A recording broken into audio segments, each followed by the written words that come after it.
아니, 내가 한국을 도우라고 보냈지. 왜 임신이래요? 최소한 한균 남자는 못 만나게 제재라도 걸든가. 여기 주하나군 기지 안에서 요즘 부적들어 여군들이 잦은 전역을 한다고 하는데 그 중심에는 한국 남자들이 있어서 더욱 꼴찌가 아프다고 합니다.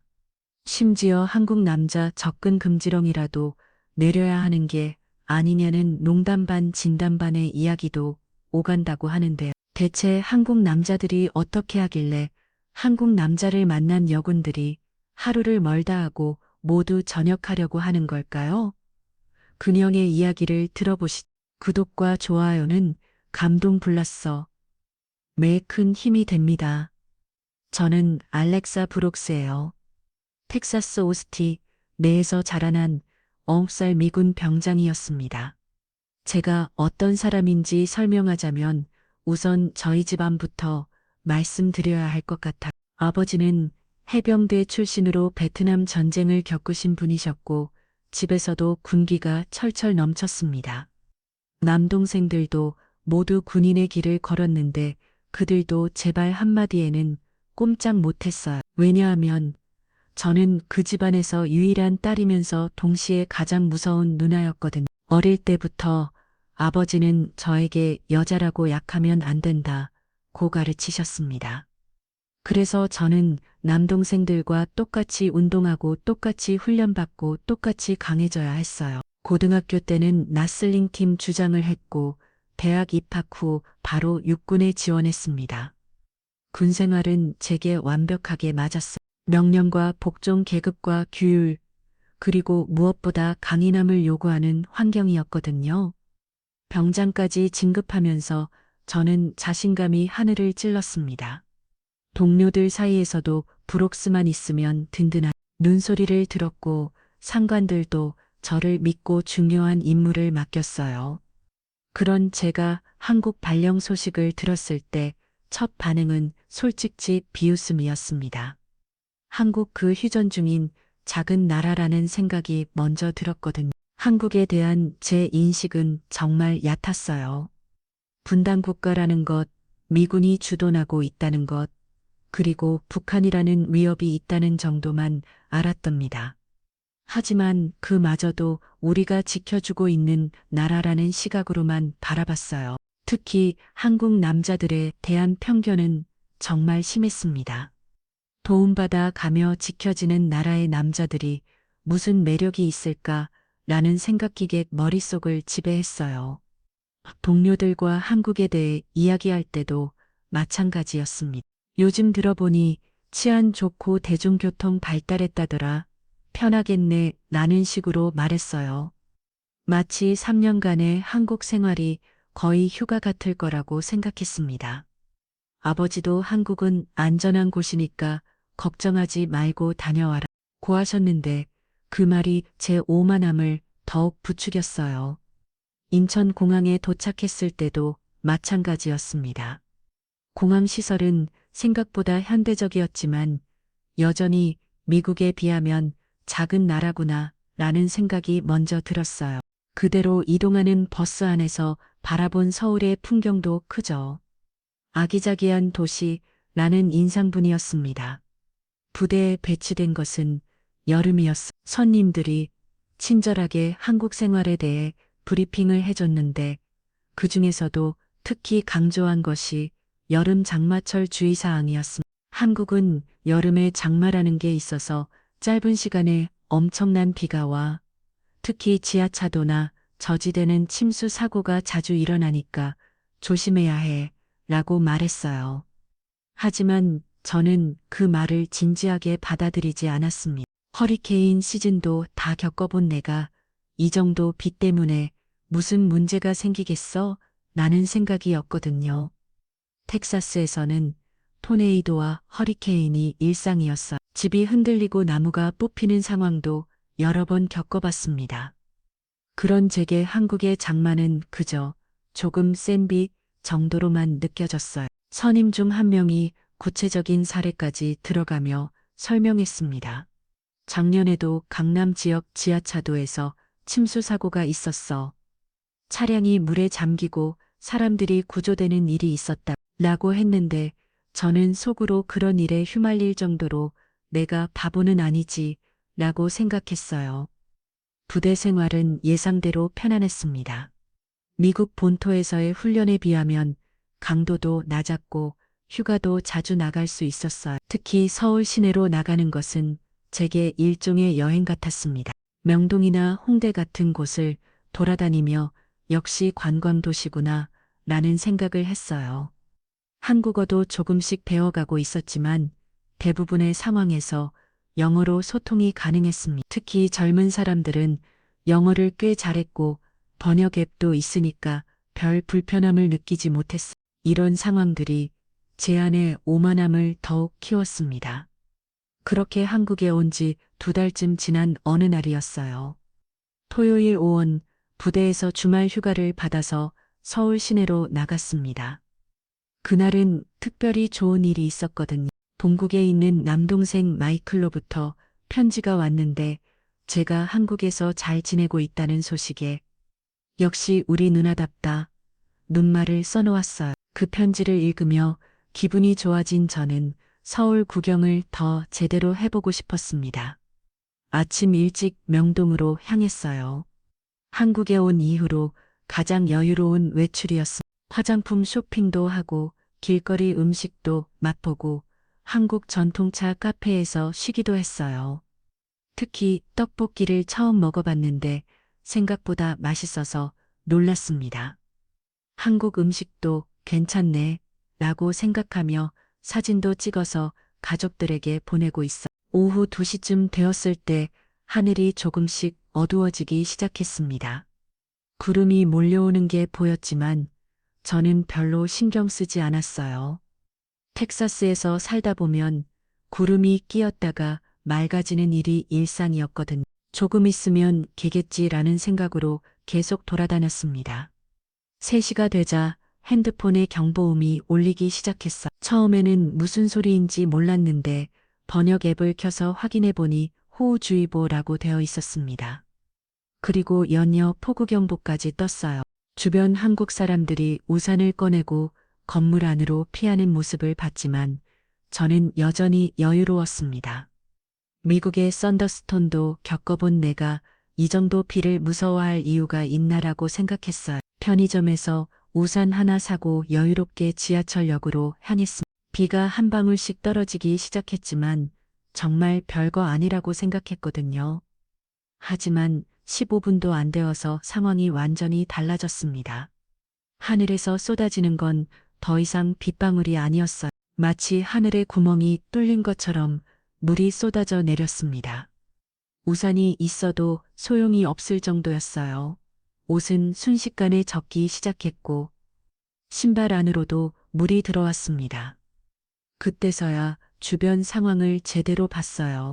한국 사람들이 모두 건물 안으로 대피하고 있었고 도로에는 차량들이 서행하고 있었습니다. 배수구에서는 물이 역류하기 시작했고 인도 곳곳에 물웅덩이가 생겼어요. 이건 좀 심하네 라고 생각했지만 여전히 큰 문제라고는 생각하지 않았습니다. 지하철역까지는 지하차도를 통과해야 했어요. 평소에 여러 번 지나다녔던 그 지하차도는 항상 깨끗하고 검거했습니다. 많은 사람들이 오가는 통로였고 조명도 밝아서 전혀 위험해 보이지 않았어요. 그래서 저는 주저없이 그쪽으로 향했습니다. 지하차도 입구에 도착했을 때 몇 명의 사람들이 망설이며 서 있는 것을 봤어요. 통로 바닥에 물이 고여 있었거든요. 깊지는 않았습니다. 정말 얕게 발목도 안 될 정도로만 차 있었어요. 하지만 한국 사람들은 그 물을 보고 들어가기를 망설이고 있었습니다. 저는 그들의 조심스러움이 이해가 안 됐어요. 이 정도 물에 몸 그렇게 겁을 내지? 운동이 하나 건드리지 못하나? 라고 속으로 생각했습니다. 그리고는 당당하게 물속으로 발을 들였어요. 제 뒤에 서 있던 사람들이 저를 보는 시선이 느껴졌지만 저는 전혀 개의치 않았습니다.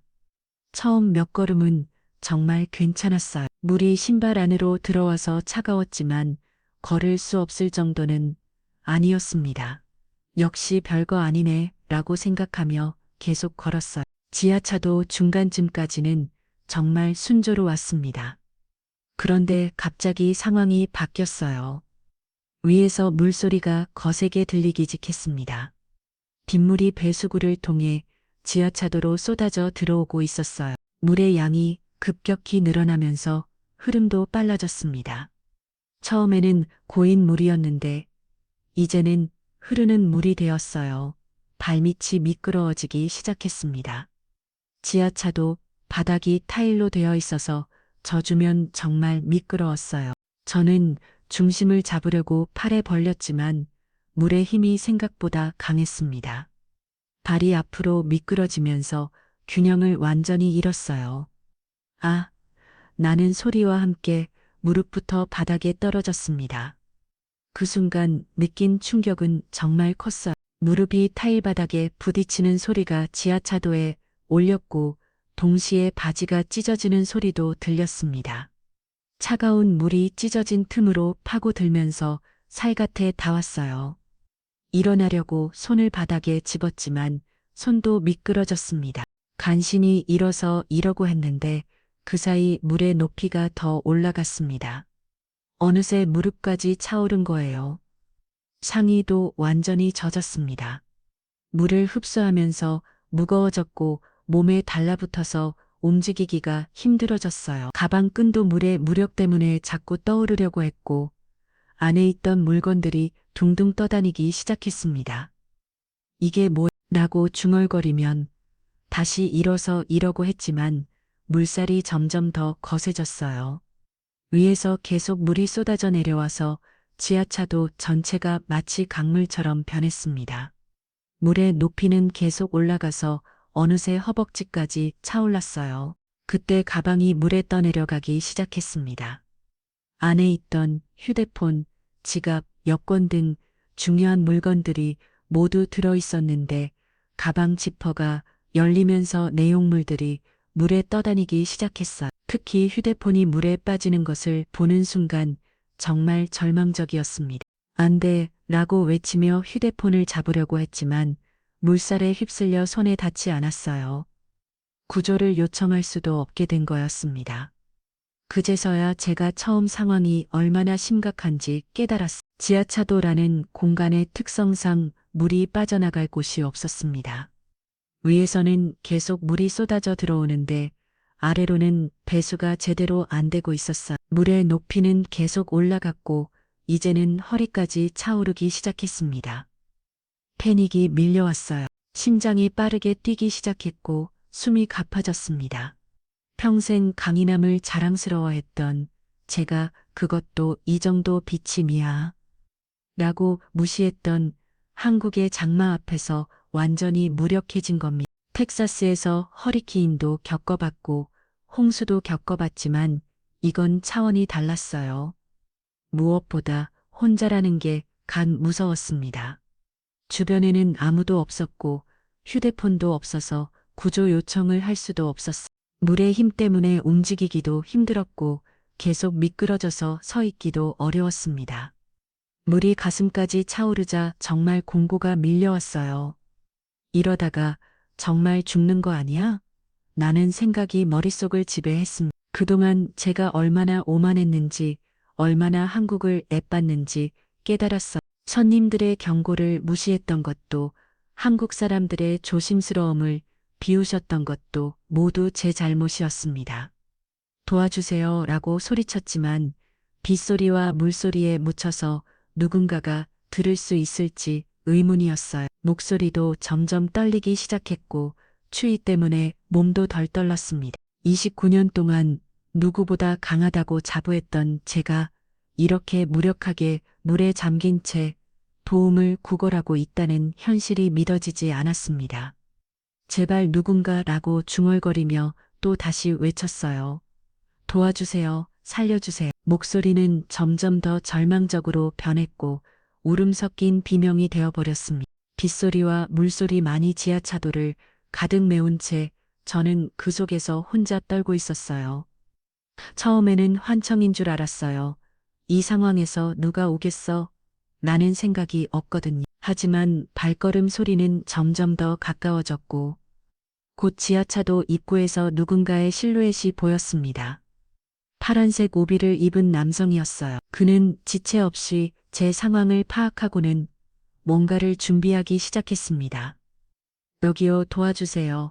라고 다시 한번 외쳤어요. 그 남자는 저를 보고는 즉시 행동에 나섰습니다.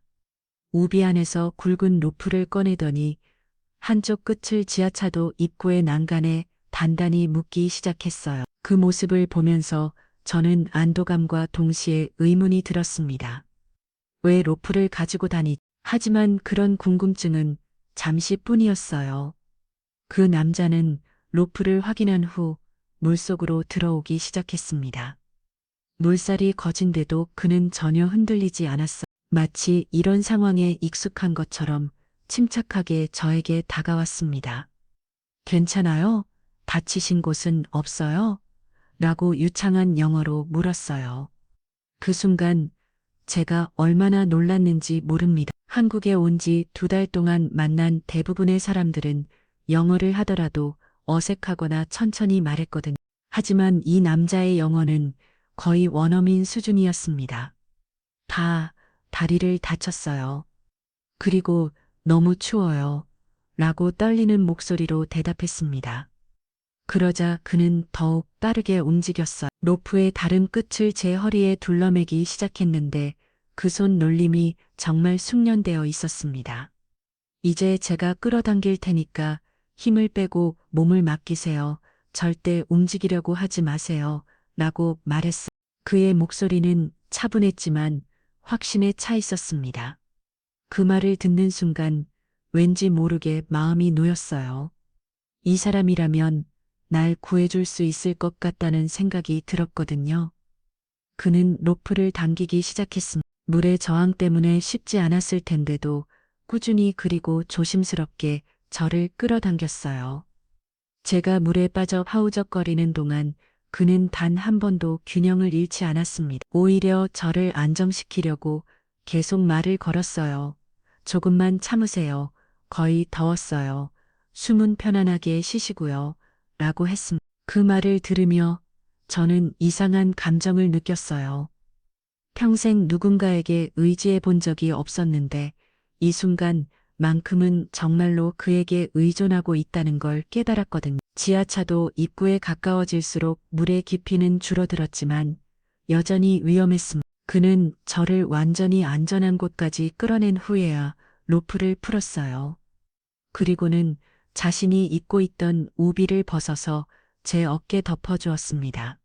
추우실 거예요. 잠깐만 기다리세요. 라고 말하면서 핸드폰을 꺼냈어요. 119에 신고를 하는 것 같았는데 한국어로 정확하게 상황을 설명하고 있었습니다. 제가 외국인이라는 것, 지하차도에서 침수 사고를 당했다는 것, 그리고 현재 위치까지 모두 정확하게 알려졌어요. 전화를 끝내는 후 그는 저를 자세 살펴봤습니다. 다리 상처가 좀 깊어 보이네요. 병원에 가야 할 것 같아요. 라고 말했어요. 그때서야 저도 제 다리를 내려다 봤는데 바지가 찢어진 부분으로 피가 나고 있었습니다. 아들의 날린 때문에 아픔을 못 느꼈던 것 같아요. 구급차가 올 때까지 기다리기보다는 제가 업고 나가는 게 좋겠어요. 이제 계속 여기 있으면 더 위험할 수 있거든요. 라고 했습니다. 그러고는 정말로 저를 등에 업았어요. 제가 꽤 키가 크고 체격도 있는데도 그는 전혀 힘들어하지 않았습니다. 어필서 이동하는 동안 저는 그의 등을 느낄 수 있었어요. 생각보다 단단하고 믿음직했습니다. 그리고 무엇보다 안정적이었어요. 걸음걸이가 전혀 흔들리지 않았고 저를 떨어뜨릴까봐 걱정할 필요가 없었습니다. 성함이 어떻게 되세요? 라고 물었어요.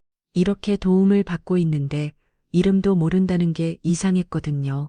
석호입니다. 김석호예요. 라고 대답했습니다. 목소리에서 따뜻함이 느껴졌어요. 저는 알렉사 브룩스예요. 미군이고 정말 감사합니다. 라고 말했습니다. 그러자 그는 잠깐 웃음을 터뜨렸어요. 미군이시군요. 그런데 이런 상황이 어떻게라고 물었지만 곧 죄송해요. 지금은 치료받는 게 먼저죠. 라고 말했습니다. 저를 배려하는 마음이 느껴졌어요. 지상으로 나오는 구급차가 이미 와 있었습니다. 석호는 구급대원들에게 상황을 설명하고 저를 구급차에 태우는 것까지 도와줬어요. 그리고는 병원까지 같이 가도 될까요? 보호자가 필요할 것 같은데 라고 물었습니다. 사실 저는 한국에 아는 사람이 거의 없었어요. 부대 동료들이 있지만 이런 개인적인 사고에 그들을 불러오기는 좀 그랬거든요. 그래서 네 정말 고맙습니다. 라고 대답했습니다. 병원까지 가는 동안 구급차 안에서 석호를 더 자세히 볼 수 있었어요. 나이는 30대 초반 정도로 보였고 얼굴은 단정했습니다. 하지만 무엇보다 인상적인 건 그의 눈빛이었어요. 차분하면서도 신뢰감을 주는 눈빛이었습니다. 병원에 도착하자 석호는 접수부터 보호자 서류 작성까지 모든 것을 도와줬어요. 제가 외국인이라 복잡할 수 있는 일들을 모두 처리해줬습니다. 의사와의 상담에서도 통역을 해줬고 제가 이해하지 못하는 부분들을 자세히 설명해줬어요. 응급처치를 받는 동안 석호는 계속 옆에 있어줬습니다. 다리 상처를 꿰는 과정이 좀 아팠는데 그가 괜찮아요. 거의 다 끝났어요. 라고 계속 말해줘서 힘이 났어요. 저체 온증 때문에 수액도 맞았는데 그 시간 동안에도 조용히 격을 지켜줬습니다. 의사는 하루 정도 입원 관찰이 필요하다고 했어요. 상처도 깊었고 저체 온증도 있었기 때문이라고 했습니다. 석호는 입원 노소까지 모두 도와준 후에야 이제 좀 어떠세요? 라고 물었어요. 많이 좋아졌어요. 정말 감사해. 당신이 아니었다면 라고 말하다가 목이 메었습니다. 정말로 위험한 상황이었거든요. 다행히 큰 일은 없었네요. 그런데 호우심이 생기는데 미군이면 보통 혼자 다니지 않을 텐데 오늘은 어떻게 혼자라고 물었어요. 그래서 저는 오늘 하루 있었던 일들을 자세히 이야기했습니다. 제가 한국에 온 지 얼마 안 됐다는 것, 한국의 장마를 앱봤다는 것, 그리고 선임들의 경고를 무시했다는 것까지 솔직하게 가게 했어요. 석호는 제 이야기를 끝까지 들어준 후 처음에는 다들 그래, 한국의 기후를 이해하는데 시간이 걸리죠. 라고 말했어. 그 말을 들으며 저는 그가 얼마나 배려심이 깊은 사람인지 느꼈어요. 제가 무모했다고 비난할 수도 있었는데 오히려 이해해 주려고 했거든요. 그런데 어떻게 로프를 가지고 다니세요? 그리고 구조 기수도 정말 능숙하시던데 라고 물었습니다. 정말 궁금했거든요. 석호는 잠깐 망설이더니 천천천 입을 열었습니다. 사실 저는 평일에는 일반 회사원이에요. IT 회사에서 시스템 관리 업무를 하고 있어요. 하지만 주말에는 안전요원 일을 해요. 봉사 활동이기도 하고 라고 말하며 잠시 멈췄어요. 그의 표정에서 뭔가 깊은 사연이 있다는 걸 느낄 수 있었습니다. 제 아버지가 과거에 구조 활동을 하시다가 사고로 돌아가셨어요. 그 일을 계기로 저도 이런 일을 하게 되었습니다. 라고 덧붙이면서 목소리가 조금 떨렸어요. 석호는 잠깐 창밖을 바라보더니 계속 말했습니다. 아버지는 서울시 소방서에서 20년 넘게 일하셨어요. 제가 고등학생이었을 때까지만 해도 정말 자랑스러운 아버지셨죠. 그런데 어느 날 대형 아파트 화재가 났을 때 아버지는 마지막까지 사람들을 구조하시다가 건물 붕괴에 휘말리셨다고 했어요. 그날 아버지가 구하신 분이 7명이었어요. 모두 안전하게 나오셨는데 아버지만 석호의 목소리가 더욱 작아졌습니다. 처음에는 정말 원망스러웠어요. 왜 아버지가 그렇게까지 해야 했는지, 왜 우리 가족보다 남을 먼저 생각하셨는지 이해할 수 없었거든요. 라고 솔직하게 털어놨어요. 그리고 어머니도 많이 힘드셨지만 아버지의 선택을 이해한다고 하시더라고요. 아버지는 그런 분이었다. 남을 도울 수 있는데 그냥 지나칠 수 없는 분이었다고요. 대학에 진학한 후 석호는 아버지와 정반대의 길을 걸으려고 했다고 해요. 안정적이고 위험하지 않은 일을 하고 싶었어요. 그래서 IT 분야를 선택했고요. 하지만 사회에 나와서 일을 하다 보니 마음 한편이 계속 불편했다고 했습니다. 어느 날 뉴스에서 구조활동 소식을 보는데 갑자기 아버지 생각이 나더라고요. 그리고 내가 아버지의 아들인데 이렇게 안전한 곳에만 있어도 되나 하는 생각이 들었어요. 라고 말하면서 씁쓸하게 웃었습니다. 그래서 주말마다 자원봉사로 안전요원 교육을 받기 시작했고 지금까지 5년째 이 일을 하고 있다고 했어. 오늘 알렉사 씨를 구할 때도 그런 생각이 들었어요. 아, 이게 아버지가 느꼈던 마음이구나 하면서요. 누군가를 도울 수 있다는 건 정말 큰 의미가 있더라 라고 말하며 처음으로 환한 미소를 지었습니다. 그 말을 듣는 순간 저는 깊은 감동을 받았습니다. 그가 저를 구한 것이 단순한 우연이 아니라는 걸 깨달았거든요. 아버지를 잃은 아픔을 덮고 다른 사람들을 구하는 일을 하고 있다는 것이 정말 대단하게 느껴졌어요. 오늘도 그런 일 때문에 그 근처에 계셨던 건가요? 라고 물었습니다. 네, 장마철에는 침수 위험 지역을 순찰하거든요. 특히 지하지도 같은 곳은 더 자주 확인해야 해서요. 마침 그 지역을 지나가다가 소리를 들었어요. 라고 대답했습니다. 그제서야 이해가 됐어요. 왜 그가 그렇게 능숙했는지, 왜 필요한 장비를 모두 가지고 있었는지 말이에요. 그는 전문가였던 겁니다. 그럼 오늘 저를 구해준 것도 라고 말하려다가 멈췄어요. 뭔가 감정이 복받쳤거든요. 아버지라면 분명히 그렇게 하셨을 거예요. 그리고 저도 당연히 그래야 한다고 생각했고요. 라고 석호가 말했습니다. 그 말에서 그의 진심이 느껴졌어요. 간호사가 들어와서 저녁 식사 시간이라고 알려줬어요. 석호는 이제 가봐야겠네요. 푹 쉬시고 내일 퇴원하실 때 다시 올게요. 라고 말했습니다. 정말 괜찮아요. 이미 충분히 도움을 받았는데 라고 말했지만 석호는 아니에요.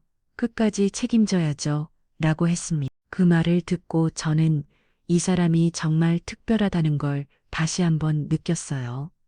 석호가 나간 후 저는 혼자 오늘 하루를 되돌아봤습니다. 안에 오만하게 시작했던 하루가 이렇게 끝내주리. 하지만 무엇보다 놀라운 건 석호라는 사람을 만났다는 거였어요. 제가 지금까지 알던 동양 남자의 이미지와는 완전히 달랐습니다. 강인하면서도 부드럽고 능력이 있으면서도 겸손했어요. 그리고 무엇보다 진짜 남자다운 사람이었습니다. 힘으로 과시하는 게 아니라 행동으로 보여주는 그런 남자다운 말이에요. 그날 밤 잠들기 전까지 계속 석호 생각이 났습니다. 그가 저를 구해주던 순간의 눈빛, 차분한 목소리, 그리고 따뜻한 마음까지 제 안에서 뭔가가 변하고 있다는 걸 느꼈어요. 다음 날 아침 석호는 약속대로 병원에 왔습니다. 퇴원 수속을 도와주고 부대까지 데려다 주겠다고 했어요. 저는 그에게 정말 고맙다고 몇 번이나 말했지만 그는 당연한 일했을 뿐이라고만 했습니다. 부대 앞에서 내리기 전에 저는 용기를 내서 물었어요. 연락처를 주실 수 있나요? 나중에 식사라도 한번 대접하고 싶어서요. 석호는 잠깐 망설이더니 좋아요 라고 대답했습니다. 그리고 명함을 하나 건네줬어요. 회사원이라고 했던 게 맞았나 봐요. 그럼 이따 연락드릴게요. 라고 말하며 부대 안으로 들어갔습니다. 그때까지만 해도 저는 몰랐어요. 이 만남이 제 인생을 완전히 바꿔놓을 거라는 걸 말이에요. 부대로 돌아가도 저는 석호의 명함을 계속 들여다봤습니다. 김석호 그리고 회사 이름과 연락처가 적혀 있었어요. 평범한 명함이었지만 제게는 특별하게 느껴졌습니다. 이틀 후 용기를 내서 문자를 보냈어요. 안녕하세요. 알렉사입니다. 다리 상처는 많이 나아졌어. 약속한 대로 식사 한번 같이 하면 좋겠어요. 석호의 답장은 금세 왔습니다. 다행이네요. 언제든 편하신 시간에 만나요. 한국 음식 드실 수 있나요? 그 메시지를 받고 저는 왠지 모르게 기분이 좋아졌어요. 그렇게 우리의 첫 만남이 성사됐습니다. 주말에 명동에서 만났는데 석호는 생각보다 더 자연스러웠어요. 제가 미군이라는 것 때문에 어색해하거나 특별하게 대하지 않았습니다. 오히려 제가 아직 한국 생활에 익숙하지 않다는 걸 배려해서 메뉴를 설명해주고 한국식 식사 예절도 알려줬어요. 젓가락 사용법이 어떠세요? 어려우시면 포크 달라고 할게 라고 말하는 석호를 보며 저는 감동했습니다. 배려심이 정말 세심했거든요. 함께 불고기를 먹으면서 이런저런 이야기를 나눴는데 석호는 제 이야기를 정말 잘 들어줬어요. 그날부터 우리는 자주 만나기 시작했습니다. 처음에는 식사나 커피 정도였지만 점점 더 긴 시간을 함께 보내게 됐어요. 석호는 한국의 문화와 역사에 대해 많은 것을 알려줬고 저도 미국과 텍사스에 대한 이야기를 들려줬습니다. 특히 기억에 남는 건 한강에서 함께 산책했던 날이었어요. 석호가 한국 사람들이 가장 좋아하는 휴식처라며 데려간 곳이었는데 정말 평화로웠습니다. 강변을 걸으며 석호는 자신의 어린 시절 이야기를 들려줬어요. 아버지가 돌아가신 후에 어머니 혼자서 저를 키우셨어요.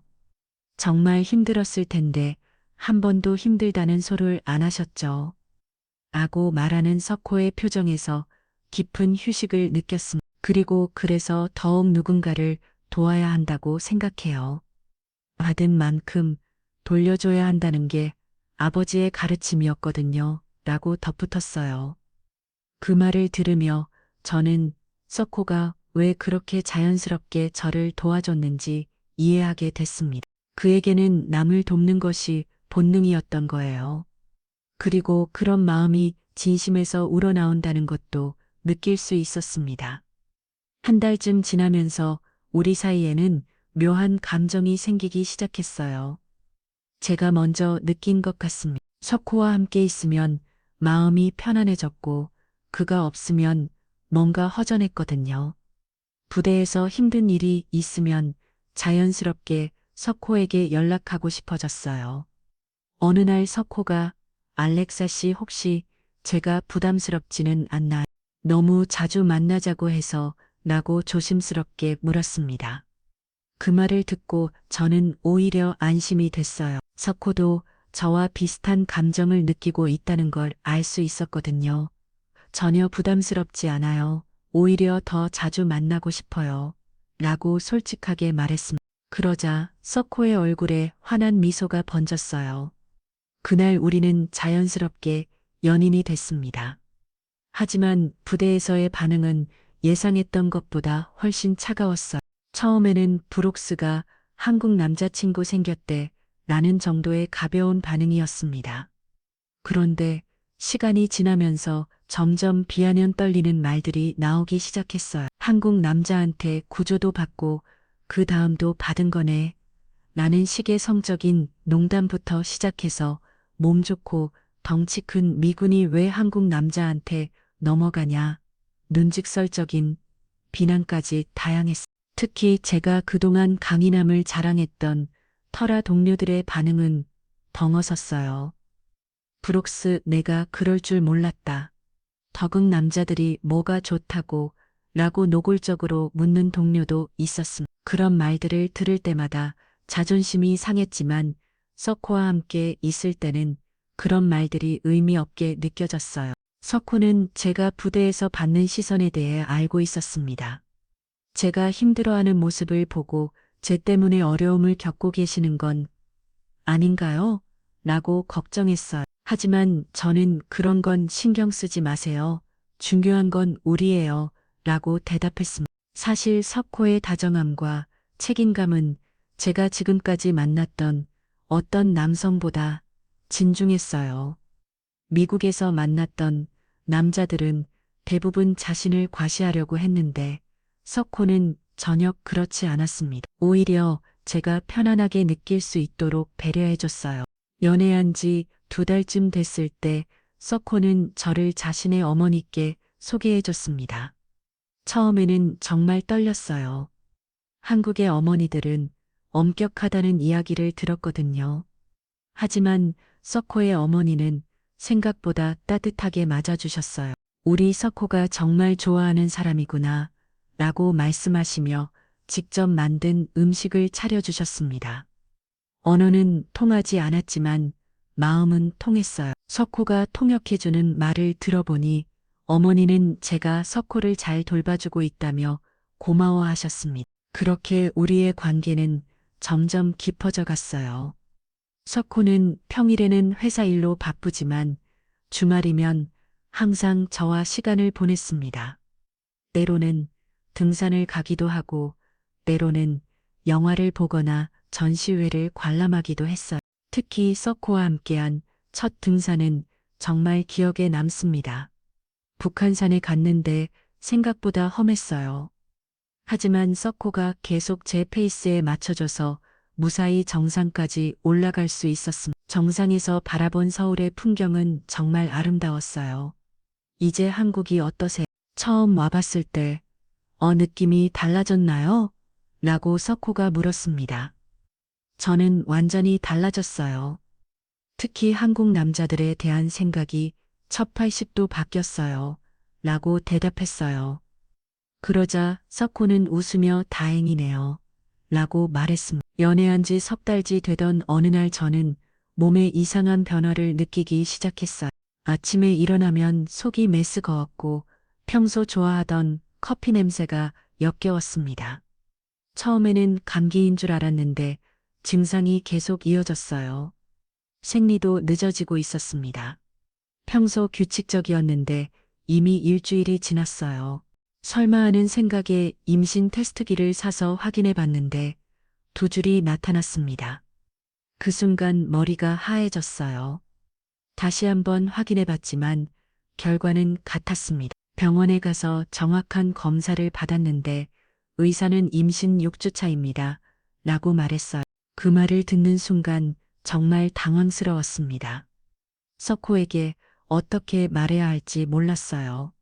우리가 연애한 지는 3달밖에 안 됐고 결혼 이야기는 한 번도 나는 적이 없었거든. 며칠 동안 고민하다가 결국 용기를 내서 석호에게 말했습니다. 석호 씨, 제가 임신했어요. 라고 조심스럽게 말했습니다. 석호는 잠깐 놀란 표정을 짓더니 고친 지혜졌어요. 정말인가요? 확실한가요? 라고 물었고 저는 병원 진단서를 보여줬습니다. 석호는 한참 동안 말이 없었어요. 저는 그가 부담스러워 할까봐 걱정됐습니다. 하지만 석호는 제 손을 잡으며 걱정하지 마세요. 함께 해결해요. 라고 말했어요. 그 말을 듣고 정말 안심이 됐습니다. 하지만 문제는 부대였어요. 미군에서 미혼 임신은 큰 문제가 될 수 있었습니다. 특히 외국인과의 관계에서 생긴 임신이라면 더욱 복잡해질 수 있었어요. 상황을 보고 해야 하는지 아니면 조용히 처리해야 하는지 고민이 됐습니다. 결국 저는 상급자에게 상황을 보고하기로 했어요. 숨기려고 해도 결국 들통날 것이고 그럼 더 큰 문제가 될 수 있었거든요. 중대장과의 면담에서 모든 상황을 솔직하게 말했습니다.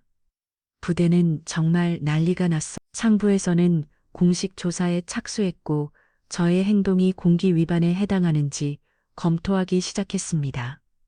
동료들의 시선은 더욱 차가워졌어요. 역시 그럴 줄 알았. 한국 남자한테 넘어가니 결국 이런 일이 생겼네. 나는 비하부터 시작해서 이러다 한국 남자는 조준을 다 못하는 거 아니야? 주는 노골적인 조롱까지 들어야 했습니다. 특히 힘들었던 건 제가 그동안 자랑스러워했던 강인함이 완전히 무너진 것처럼 느껴졌다는 거였어요. 브룩스도 결국 여자였구나.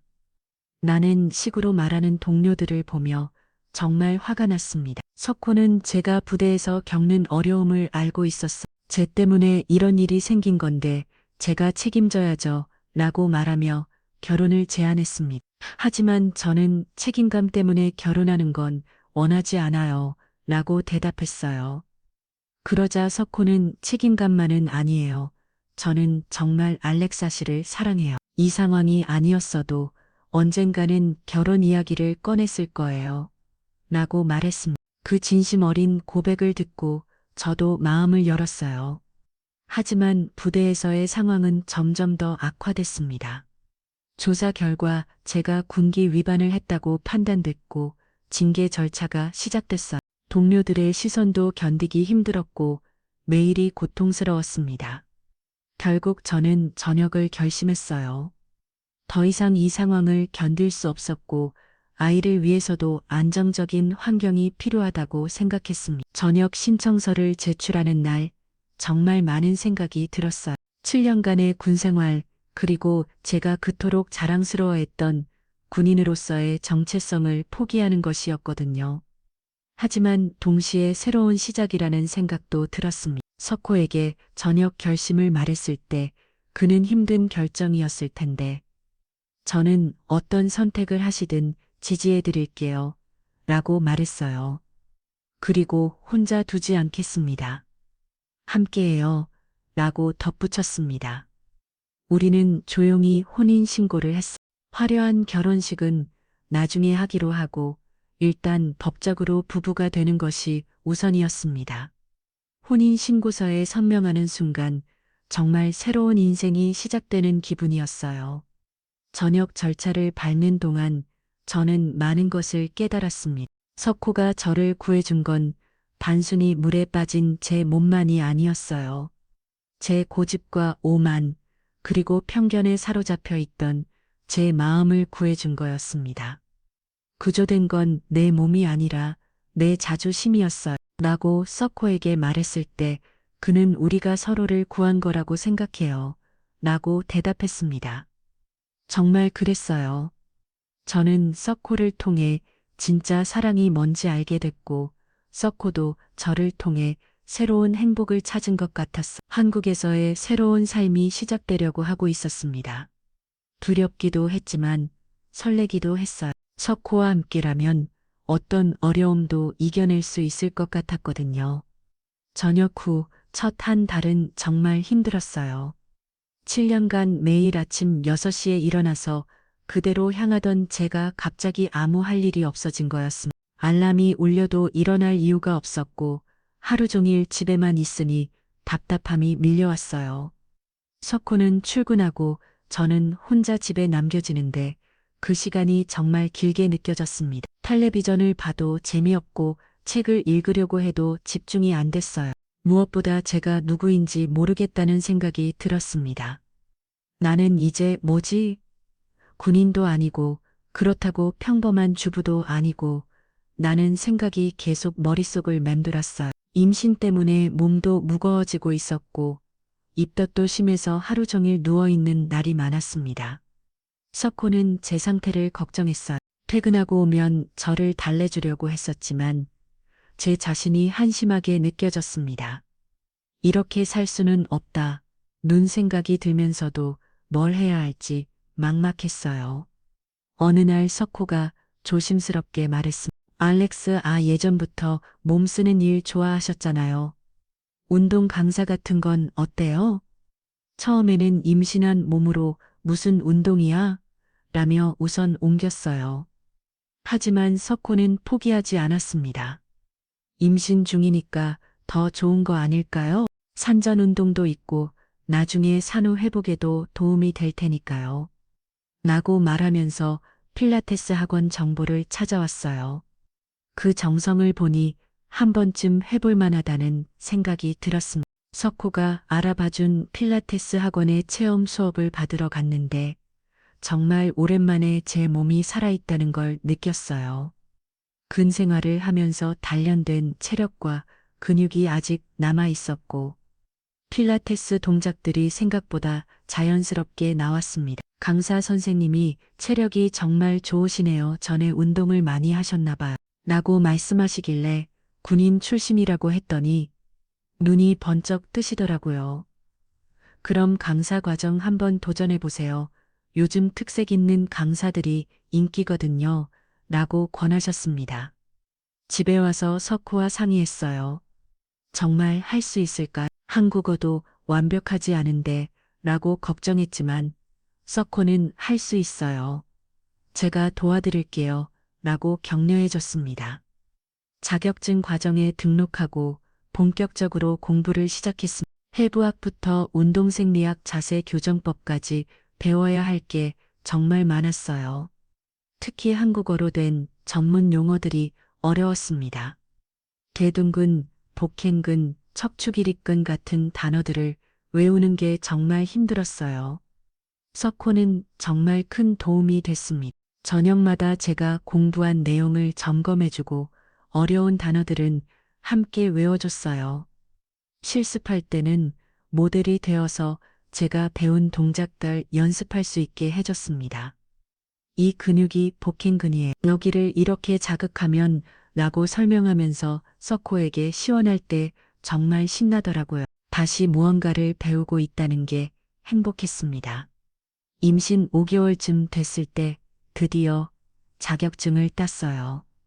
시험 결과를 확인하는 순간 정말 기뻤습니다. 석호도 저만큼 기뻐해줬어요. 축하해요. 이제 진짜 필라테스 강사네. 라고 말하면서 꽃다발을 준비해 온 걸 보고 감동받았습니다. 하지만 자격증을 땄다고 해서 바로 일을 시작할 수 있는 건 아니었어요. 임신 중이라 어느 학원에서도 고용해 주려고 하지 않았습니다. 출산하고 나서 다시 오세요. 라는 말만 들었어요. 그때 석호가 아이디어를 냈습니다. 학원에서 안 받아주면 개인 레슨으로 시작해 보는 건 어때요? 요즘 홈트레이딩이 인기라던데 라고 말했어요. 그래서 온라인으로 개인 레슨을 시작하기로 했습니다. 처음에는 어떻게 홍보해야 할지 몰랐어요. 그런데 석호가 SNS를 활용해 보자고 제안했습니다. 알렉서만의 특별한 이야기가 있잖아. 미군 출신이면서 한국에서 새 삶을 시작한다는 게 분명 관심을 끌 거예요. 라고 했어요. 처음에는 부끄러웠습니다. 제 개인적인 이야기를 공개한다는 게 쉽지 않았거든요. 하지만 석호의 격려로 용기를 냈어요.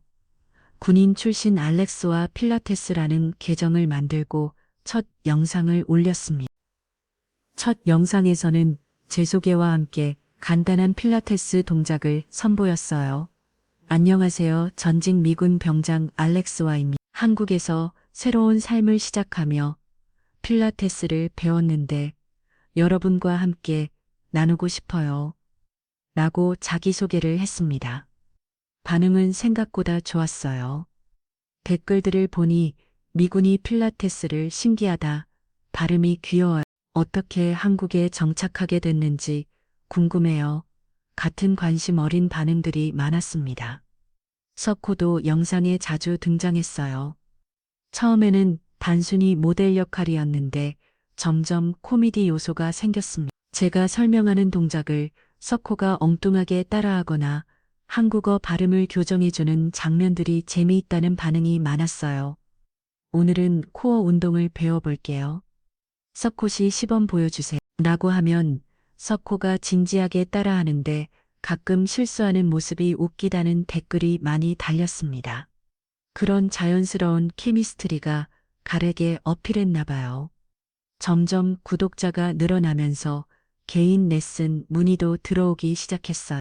처음에는 온라인으로만 했는데 나중에는 직접 방문 레슨 요청도 있었습니다. 임신 중이라고 말씀드리면 오히려 산전 운동 경험이 있으시니까 더 좋다, 눈 반응이었어요. 특히 기억에 남는 건 첫 번째 개인 레슨 학생이었어요. 30대 직장 여성이었는데 미군 출신이라는 이 정말 신기해요. 어떻게 한국에 정착하게 되었어요?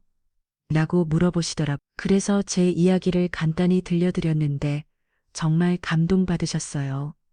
정말 드라마 같은 이야기네요. 남편분도 정말 좋은 분 같아요. 라고 하시면서 석호 자랑을 하니까 뿌듯했습니다. 그리고 이런 스토리가 있으니까 더 믿음이 가요. 라고 말씀하시더라고요. 레슨을 진행하면서 제가 군인 출신이라는 게 정말 도움이 많이 됐어요. 정확한 자세와 규칙적인 루틴의 중요성을 강조하는 것, 그리고 포기하지 않는 정신력 같은 것들이 학생들에게 좋은 영향을 줬습니다. 알렉사 선생님은 다른 강사들과 달라요. 정말 체계적이고 꼼꼼해요. 라는 후기를 받을 때마다 뿌듯했어요. 군 생활에서 배운 것들이 이렇게 도움이 될 줄 몰랐거든요. SNS 팔로워도 계속 늘어났습니다. 1000명, 3000명, 5000명, 어느새 10만 명을 넘어섰어요. 영상 조회수도 점점 늘어나서 수만 회를 기록하는 영상들이 생겼습니다. 특히 인기가 많았던 영상은 군인 체력 회복 필라테스였어요. 군 생활로 굳어진 몸을 풀어주는 운동법을 소개한 건데 현역 군인들과 전역한 사람들이 정말 좋아했습니다. 이런 운동이 필요했어. 라는 댓글들을 보면서 보람을 느꼈어요. 또 다른 인기 영상은 한국 남편과 함께하는 커플 필라테스였습니다. 석호와 함께할 수 있는 운동들을 소개했는데 특히 외국인 아내를 둔 한국 남편들이 많이 봤나 봐요. 우리도 따라 해봐야겠다. 는 댓글이 많았습니다. 출산이 가까워질수록 영상 촬영이 힘들어졌지만 구독자들이 응원해줘서 힘이 났어요. 라렉사 언니 건강하게 출산하세요. 아기 낳고 나서도 영상 기다릴게. 같은 따뜻한 메시지들을 받으면서 제가 혼자가 아니라는 걸 느꼈습니다. 석호도 정말 자랑스러워했어요. 당신이 이렇게 많은 사람들에게 도움을 주고 있다니 정말 대단해. 라고 말하면서 제 성장을 기뻐해 줬습니다. 그리고 아버지도 하늘에서 보고 계실 거예요. 사람을 돕는 일을 하고 있으니까요. 라고 덧붙였어요. 출산 전 마지막으로 올린 영상에서 저는 구독자들에게 감사 인사를 했습니다. 여러분 덕분에 알렉사 병장이 아닌 알렉사 김으로 새롭게 태어날 수 있었어요. 곧 엄마가 되지만 앞으로도 여러분과 함께 성장하고 싶어요. 라고 말했어. 그 영상의 댓글들을 보면서 정말 울컥했습니다. 알렉사 덕분에 운동 습관을 만들었어요. 한국에서 꿈을 이루는 모습이 감동적이에요. 행복한 가정 만드세요. 같은 응원 메시지들이 쏟아졌어요. 한때 조롱과 수치로 여겨졌던 저녁이 이제는 저만의 새로운 시작점이 되었습니다. 부대에서 브룩스는 한국 남자한테 넘어갔고 비우던 사람들이 이제 제 SNS를 보며 부럽다 고 말한다는 소식도 들려왔어요. 새 삶의 줄을 잡았다. 눈 표현이 정말 맞는 것 같았습니다. 물에 빠졌을 때 석호가 던져준 물리적인 줄이 있었다면 이번에는 필라테스라는 새로운 줄을 제가 직접 잡은 거였거든요. 그리고 그 줄을 통해 더 많은 사람들과 연결될 수 있었습니다. 출산 후 한 달이 지나면서 저는 조금씩 일상으로 돌아가고 있었습니다. 아기 노아는 정말 천사 같았고 석호의 어머니가 산후조리를 도와주셔서 많은 도움이 됐습니다. 미국에서는 출산 후 바로 일상으로 복귀해야 하는데 한국의 산후조리 문화는 정말 감동적이었어요. SNS 활동도 서서히 재개했습니다. 출산 경험과 산후 회복 과정을 올렸는데 반응이 뜨거웠어요. 특히 한국에서 출산하기, 한국 시어머니의 산후조리 같은 영상들이 인기였습니다. 외국인들이 한국 문화에 대해 궁금해하는 게 많다는 걸 새삼 느꼈어요. 그런데 예상치 못한 곳에서 메시지가 왔습니다.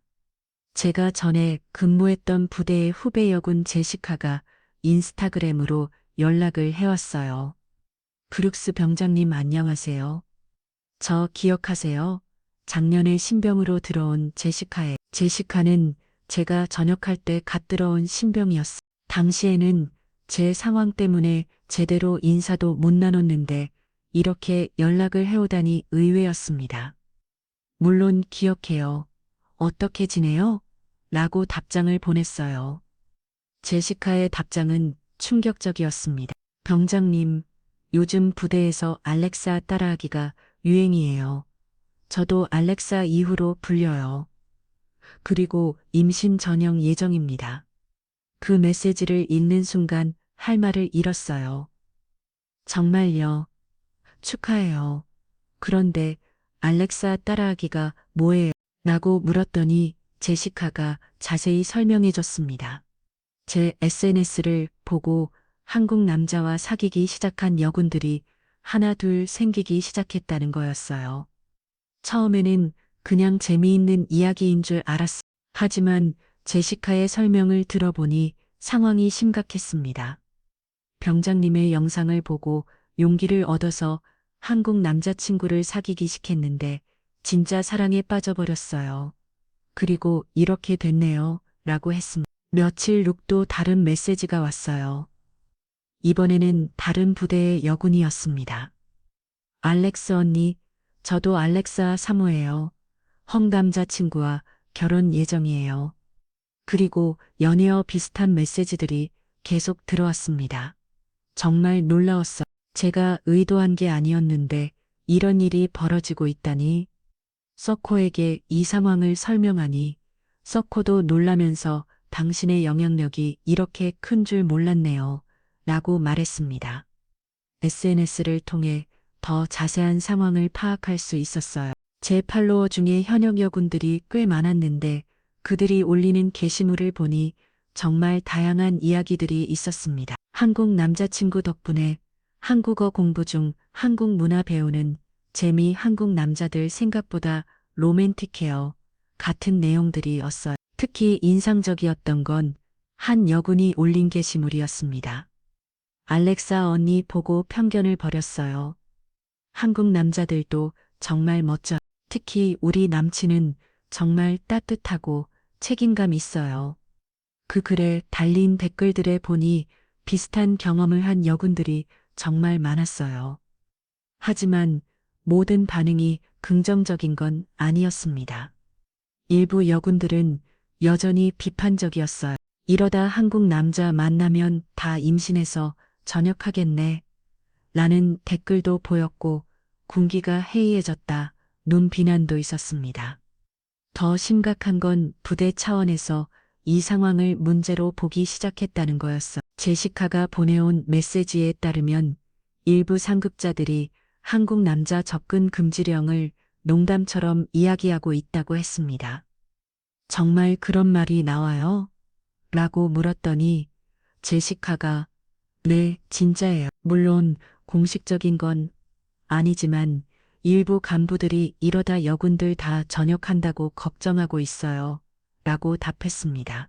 그 말을 듣고 복잡한 심정이 들었어요. 한편으로는 제 이야기가 다른 여군들에게 용기를 줬다는 게 뿌듯했지만 다른 한편으로는 이런 결과를 의도한 건 아니었거든요. 서코와 이 문제에 대해 진지하게 이야기를 나눴습니다. 제가 너무나 서서 SNS 활동을 한 게 문제였을까요? 라고 걱정했던 이석호는 아니에요. 당신은 그냥 자신의 경험을 나눈 것 뿐이에요. 사람들이 그걸 보고 어떤 선택을 하는 건 그들의 자유조라고 말했습니다. 하지만 저는 여전히 책임감을 느꼈어요. 그래서 SNS에 진지한 게시물 올렸습니다. 최근에 저를 따라 한국에서 새로운 인연을 만나고 계신 여군분들이 많다고 들었어요. 정말 기쁘지만 신중한 선택이 중요해. 사랑은 국적이 문제가 아니라 진심이 중요하거든요. 그 게시물로 많은 댓글이 달렸습니다. 언니 말이 맞아요. 저도 신중하게 생각하고 있어요. 한국 남자친구가 정말 좋지만 미래도 생각해야죠. 알렉사 언니처럼 행복해지고 싶어요. 같은 반응들이었어요. 특히 기억에 남는 댓글이 하나 있었어요. 언니 보면서 깨달은 게 진짜 사랑은 상대방을 더 나은 사람으로 만들어준다는 거예요. 제 한국 남자친구도 저를 더 성장하게 해줘요.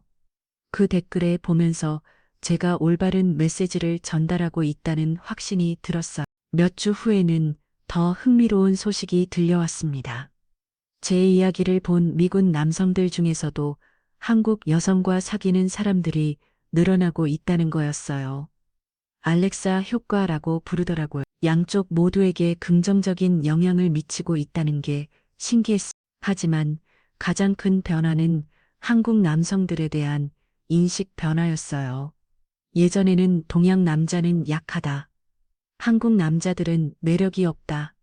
눈편견이 마련인데 이제는 한국 남자들도 멋지다. 책임감 있고 다정하다. 눈평가가 늘어났습니다. 제가 전에 근무했던 부대의 동료가 메시지를 보내왔어요. 브룩스 내 남편 정말 멋있다. 내 SNS 보니까 한국 남자들에 대한 생각이 완전히 바뀌었어. 우리도 편견이 있었던 것 같아. 그런 메시지를 받을 때마다 뿌듯했습니다. 석호도 이런 변화를 신기했어요. 외국인들이 한국 남성을 보는 시선이 많이 달라진 것 같아. 예전에는 무시당하는 느낌이었는데 이제는 관심을 갖고 지켜봐 주는 것 같아요. 라고 말했습니다. 특히 기억에 남는 건 한 여군의 매기지였어요. 알렉사 언니, 제 한국 남자친구가 언니 영상을 보고 정말 감동받았대. 자신감도 많이 생겼고 저를 더 잘 대해주려고 노력한대요. 언니가 한국 남자들에게도 희망을 줬어요. 하지만 모든 게 순탄하지만은 않았어. 일부에서는 문화적 침입이라고 비판하는 목소리도 있었습니다. 미군이 한국 문화를 이용해서 콘텐츠를 만든다. 논식의 비난이었어요.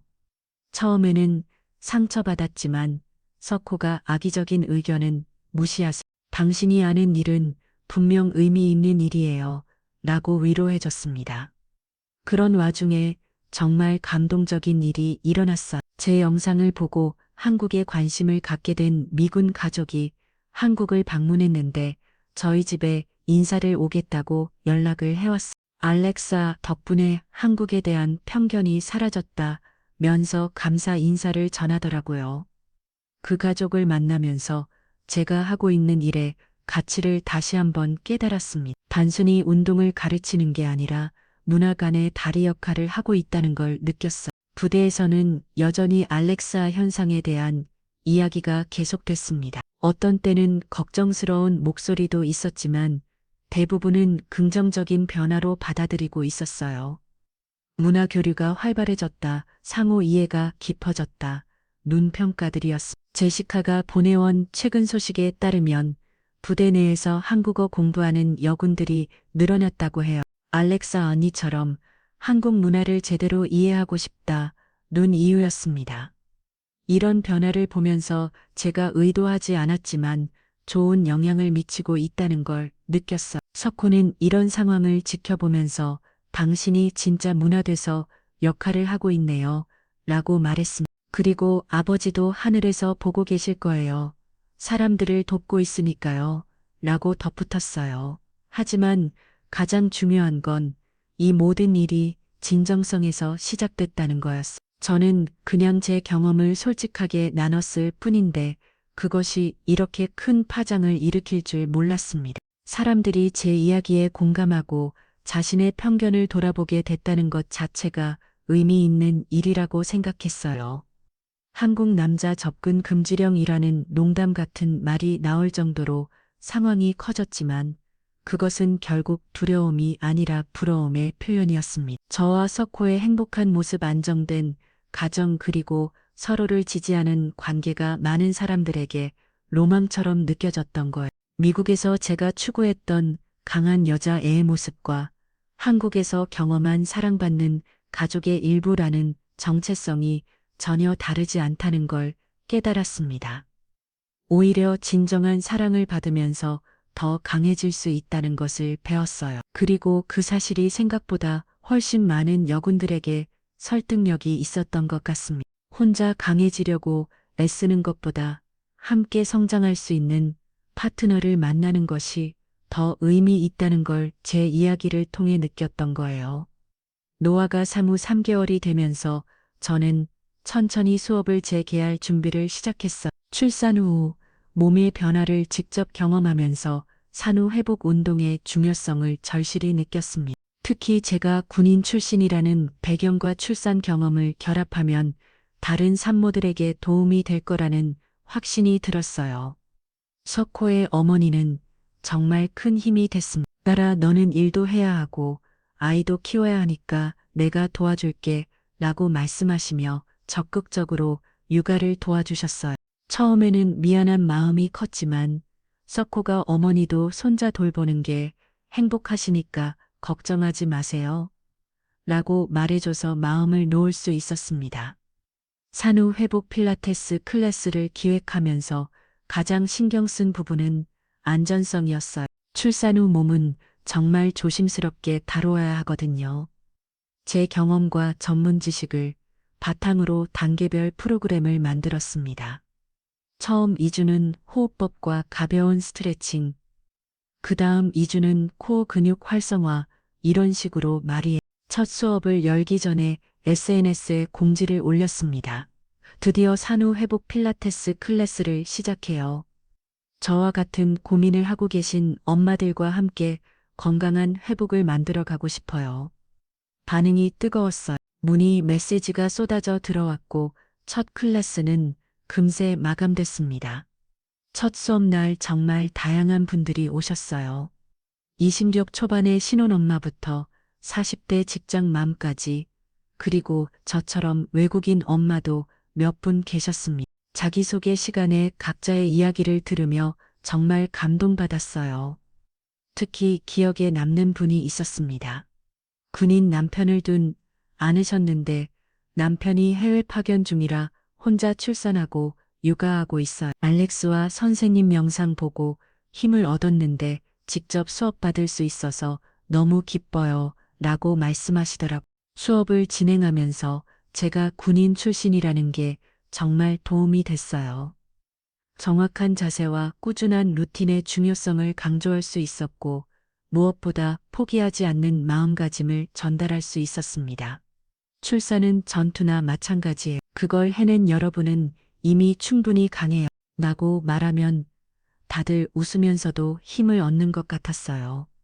몇 주가 지나면서 수업 분위기도 정말 좋아졌습니다. 서로 육아 정보를 나누고 힘든 일이 있으면 격려해주는 작은 공동체가 만들어졌어요. 저도 그 안에서 많은 걸 배웠습니다. 어느 날 수업이 끝나고 한 분이 조심스럽게 다가와서 물었어요. 선생님, 개인적인 질문인데 한국 남자 정말 괜찮아요?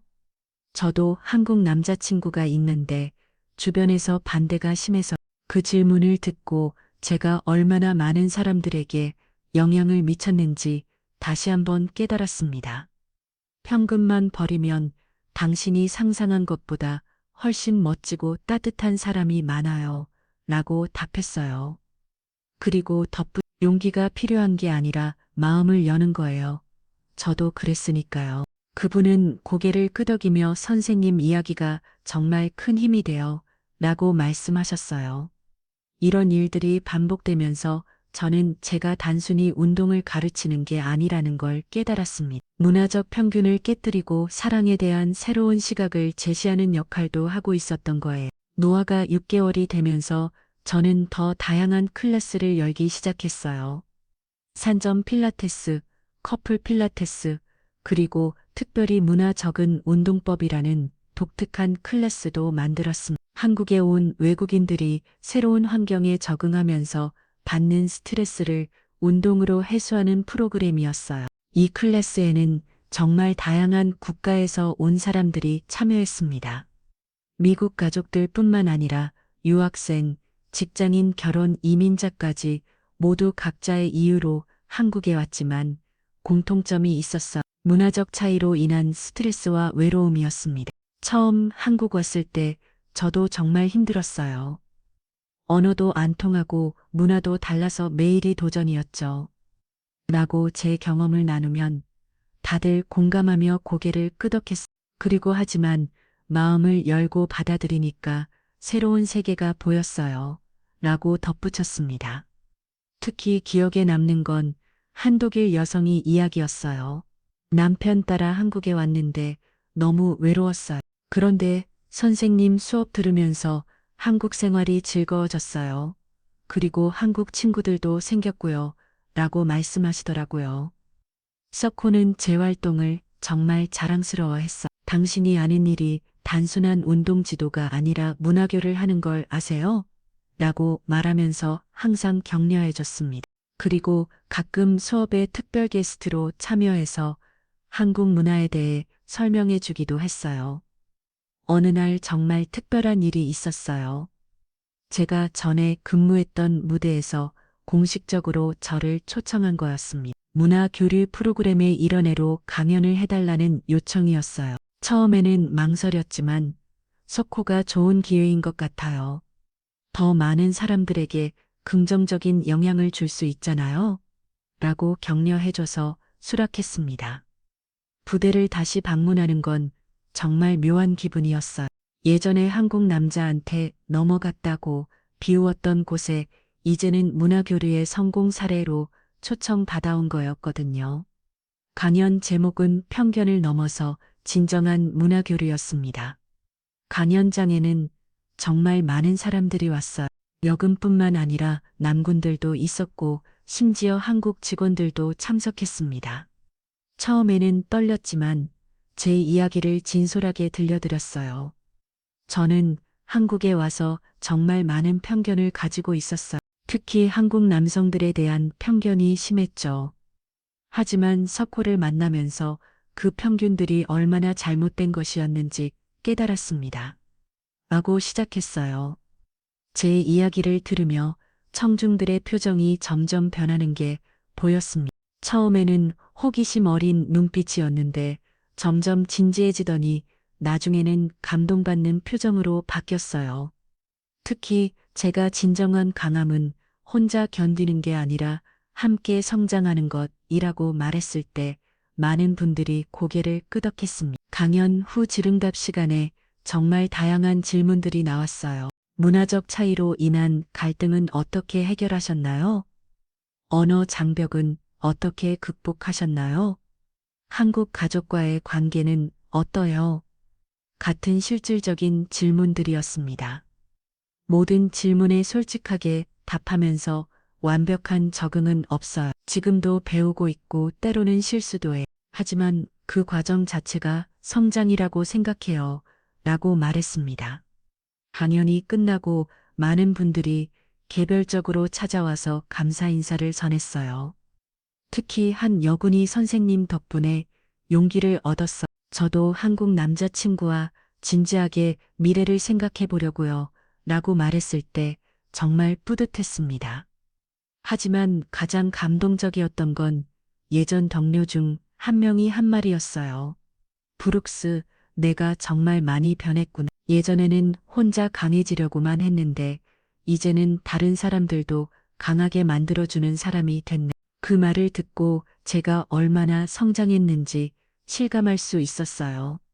집으로 돌아가는 길에 석호가 말했습니다. 오늘 강연 정말 감동적이었어요. 장센이 얼마나 많은 사람들에게 희망을 주고 있는지 아세요? 그 말을 들으며 제가 선택한 길이 옳았다는 확신이 들었어요. 노아가 돌이 되면서 저는 더 큰 계획을 세우기 시작했습니다. 온라인 강의 플랫폼을 만들어서 전 세계 어디서든 제 수업을 들을 수 있게 하고 싶었어요. 특히 해외에 거주하는 한국인들이나 한국에 관심 있는 외국인들을 위한 콘텐츠를 만들고 싶었습니다. 석호는 이 계획에도 전폭적으로 지지해줬어요. 당신의 꿈을 응원해요. 제가 할 수 있는 건 뭐든 도와드릴게 라고 말하면서 구체적인 계획 수립도 함께 도와줬습니다. 어느 날 저녁 노아를 재우고 석호와 함께 앉아 있는데 문득 이런 생각이 들었어요. 우리가 서로를 구한 것 같아요. 라고 말하니까 석호가 어떤 의미예요? 라고 물었습니다. 당신은 물에 빠진 저를 구해줬지만 사실 저도 당신을 구한 거 아닐까요? 아버지를 잃고 혼자 살아온 당신에게 새로운 가족을 만들어준 거잖아요. 라고 설명했어요. 석호는 잠깐 생각하더니 정말 그런 것 같네. 저도 당신을 만나기 전에는 그냥 하루하루 살아가는 것 같았는데 이제는 진짜 살고 있다는 느낌이에요. 라고 대답했습니다. 석호가 노아에게 책을 읽어주는 모습을 보면서 정말 행복했어요. 아빠가 된 석호는 더욱 따뜻하고 책임감 있는 사람으로 성장했습니다. 때로는 제가 피곤할 때 조용히 등을 두드려 주면서 당신은 세상에서 제일 강한 사람이고 내가 제일 사랑하는 사람이에요. 라고 말해주고 냈어요.